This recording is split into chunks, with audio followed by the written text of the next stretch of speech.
Hiya! Welcome!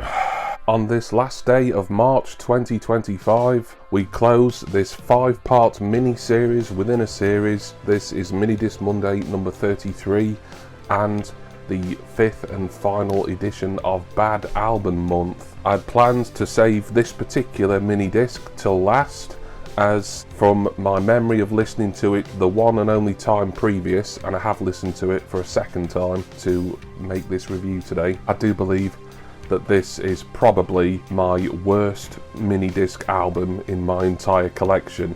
And as you've seen and will continue to see throughout the coming weeks, months, maybe even years, I've got quite an extensive MD collection. So what makes this one so bad? Well, I'll show it you first. Judge for yourself as I present to you You'll Love to Hate This by Mr. Richard Blackwood. Now I'm getting pounds and hugs from the people that I jet from. I'm going had a bricks down the hall. I love you, no show, it's a no-go. And open DMs and only 2 people in the Coliseum. Can't go from the 1st to the 5th year. Looking in my world cause I'm bound to hear. From day one I had your back where my drinks at. They go tap water, club's finest. So they natural from a minus. Who went to a plus. UK black bound to bust. Only cause I knew who to trust. Take your time, young man.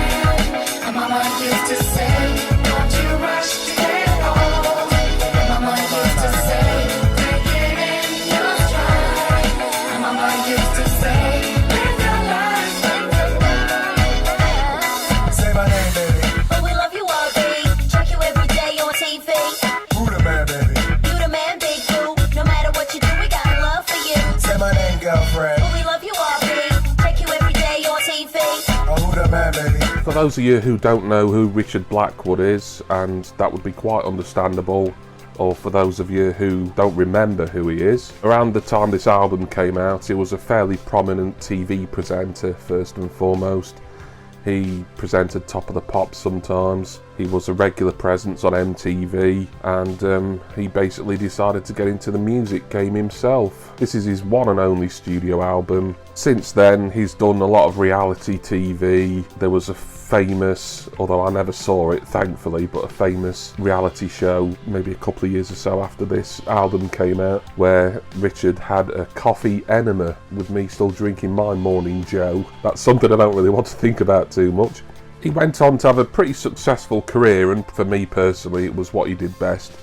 As an actor on British TV, he appeared in EastEnders, Hollyoaks and probably some other stuff as well.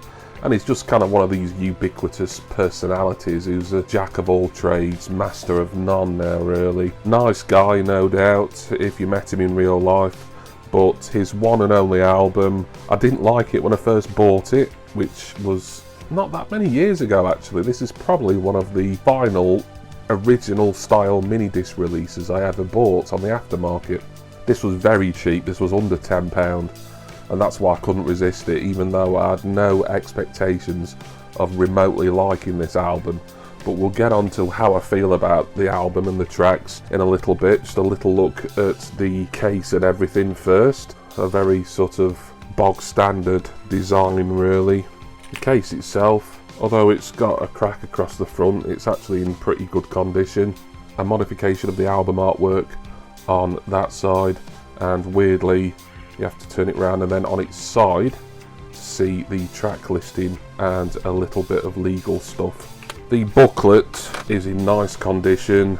He gives a big long list of thanks here, and towards the end he just starts name dropping other celebrities, some of whom I'm certain had nothing to do with this album whatsoever. I mean, why LL Cool J and Don King, for starters, would have collaborated with him on this. I think he's just really name-dropping people that he likes and admires in the public sphere. He name-drops a few of the Spice Girls as well, Craig David, Montel Jordan, and that's not including all the family and friends he was thanking earlier on. I don't think there's any lyrics in here, but there's a few photos of the man himself, and all the production notes for each track. Is You'll Love to Hate This by Richard Blackwood the worst album on Minidisc, at least in my Minidisc collection? After me listening to it again for only the second time just now, I have to say probably yes, But we'll go through the tracks. It's not all bad, it's not all terrible, but this is a guy who obviously was told or believed somehow that he could be the British equivalent of Will Smith, a guy who would sell millions around the world in both record sales and also do well in the entertainment business with movies maybe. That was probably his ultimate ambition. Track 1 is the lead single and his best known song, Mama Who Da Man. The Stargate radio mix is credited here. That single, it riffs on an older single, probably from about 15 years previously, from his uncle, Junior, who features on another track later on. It's kind of likeable, but very throwaway. It was his best-selling single, and it's the only one he's remembered for in relation to his music career, certainly. It's very lightweight, and that's me being kind about it, really. Track 2 is the second single from the album, 1, 2, 3, 4 Get With The Wicked, featuring D-Tar. I didn't manage to look up who D-Tar was. It was diminishing returns even from the rather below average Mama Who Da Man. Then the third and final single from the album is track 3, Someone There For Me. It's all very samey already now, this album, and we're only 3 tracks in. Track 4, FTP, you might think that might stand for something controversial and street, like F the Police, but no, it stood for, I think, Freak the Party or something like that.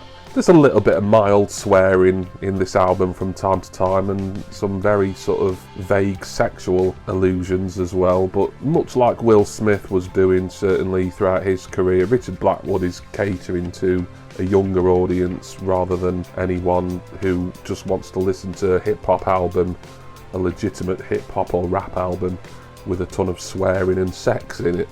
Then we get Close to You, which features Junior, his uncle, who was a fairly big star a couple of decades or so prior.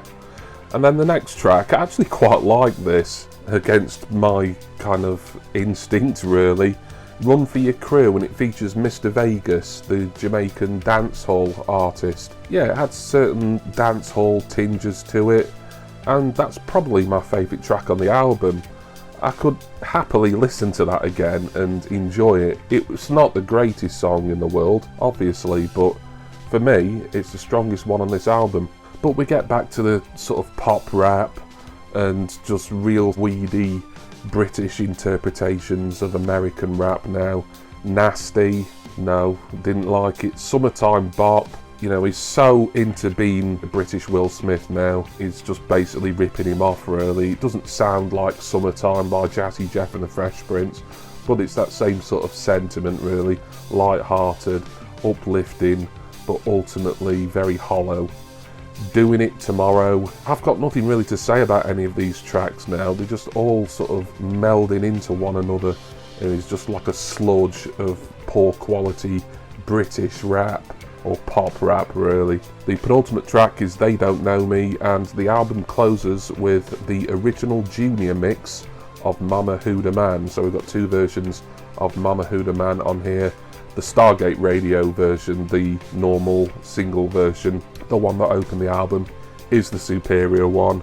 Nothing particularly wrong with the original Junior mix, but just comparing the two, I didn't like either of them particularly, but I liked the Junior mix the least.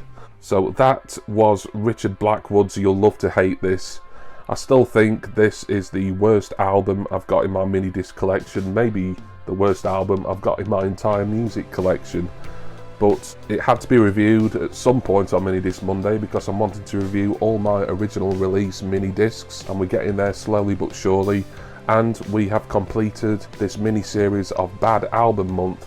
So 5 albums I've listened to that I never rated and that I wanted to give a second chance, but really I also wanted to talk about why I didn't like them in the first place. So what did you think of Bad Album Month? Hope that you stuck with me throughout this. It's been a bit of a chore at times, if I'm honest, because I've got such a great and varied MD collection, and I've reviewed lots of absolutely amazing albums already in Minidisc Monday, and I can promise you that starting again in 2 weeks' time, we're going to get back to reviewing and looking at some more absolute belters. No more bad albums, at least in my subjective opinion, for the foreseeable future on Minidisc Monday, I think that I've got all the really bad ones out of the way, and we can get back to looking at some stuff that, in my opinion, and yours may differ, and of course leave it in the comments if you want to disagree with me, but we're going to look at some good stuff going forward. But that's all going to start again in 2 weeks' time. We're going back to every alternate Monday. Thank you all for watching this. Hope you enjoyed Bad Album Month here for Minidisc Monday. Special thanks go, as always, to my wonderful subscribers and generous patrons. I'm going to go now. Please join me again in 2 weeks' time for the return of normal Minidisc Monday, and we'll look at something that I think is absolutely brilliant. And until then, I will say cheers and see ya!